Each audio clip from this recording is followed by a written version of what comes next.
Hey business owners, do you want to know the biggest branding design myth that you need to stop believing? Well, keep watching. I'm Amy from Amy Mac Design, and I design branding and websites for female-led businesses in Ireland so they can stand out and attract more clients. Make sure to subscribe to my channel so you don't miss any future videos. Are you confused as to what branding design actually is? Do you think branding design is just a logo? Well, that's the myth I want to bust today. Branding design is not just a logo, and I'm going to explain more. So this is something that I see a lot of business owners believing, and I understand why. If branding isn't your area of expertise or nobody has explained it before, how are you supposed to know all the ins and outs of what branding design actually is? I'm going to go through the 4 main elements of branding design, at the very least, that you need for your branding design to be successful. I'll go through those now. So the first element of branding design is logo design. So although I'm busting the myth saying that branding design is not just a logo design is part of your overall branding. And so within logo design, you have your primary logo. This is your most prominent logo that you'll use in the most prominent areas. I'll show you mine as an example here somewhere on the screen. And then you have your alternative logo. So this is a more condensed version.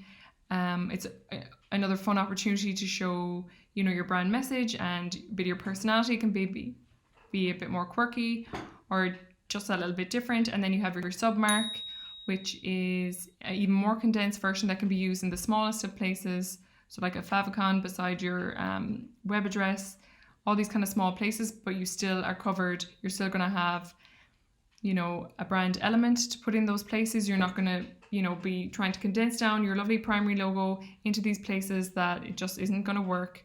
So you're covered if you have at least these 3 versions of your logo.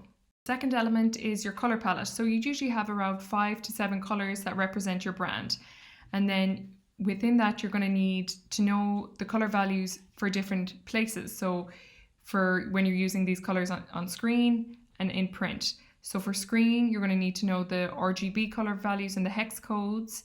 And then for print, you're going to need to know the uncoated CMYK color values, the coated CMYK color values, the uncoated Pantone values, and the coated Pantone values as well. So you have your main color palette, and then you'll just have these different values for when you're using these colors in different places. If you want to delve deeper into the first steps of achieving unique branding design for your business, make sure you sign up for my free email course. In this course, you'll be guided through the steps you need to uncover your unique brand message, which will make your branding design stand out from the crowd and ultimately grow your business.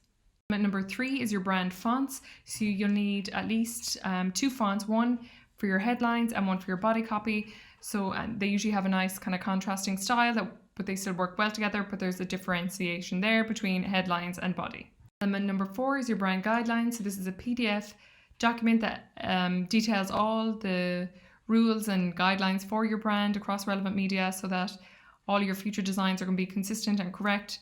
You're not going to be making any mistakes that's going to undermine the design or undermine the message of your branding. So that's a very important element as well.